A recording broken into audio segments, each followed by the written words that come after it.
BZMM, mata ng bayan, boses ng katotohanan. BZMM, balitang tapat, sa'yo nararapat.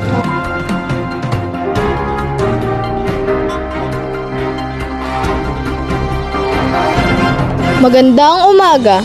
Menchu Galbo, ang inyong tagapagbalita. Gandang umaga, Jan De La Rita, inyong tagapagbalita. Partner, nakakalungkot naman ang biglaang pagkamatay ng isa sa magagaling na aktres na si Jack Leo sa edad na 16. Tama ka, partner. Kaya naman labis-labis ang pagluluksa ng mga nasa mundo ng showbiz, lalo na ang pamilya nito. Ayon naman sa anak nito na si Andy Eigenman, heart attack daw ang ikinamatay ng kanyang ina. Partner, batay naman sa impormasyon na natanggap ng ABS-CBN News, hindi daw sumasagot si Jacqueline sa tawag at text mula sa kanyang pamilya at kamag-anak. Kaya naman pinuntahan na nila ito sa bahay sa Quezon City at doon na nga siya natagpo ang walang buhay.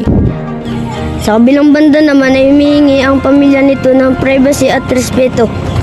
Ngunit sa paniniwala ko kung nabantayan at nasamaan lang nila ang kanilang ina ay hindi mangyayari ito. Sumasang-ayon ako sa iyo, partner. Samantala, naniniwala naman daw ang pamilya nila na walang nangyaring full play. Sa tingin ko, partner, tama naman sila.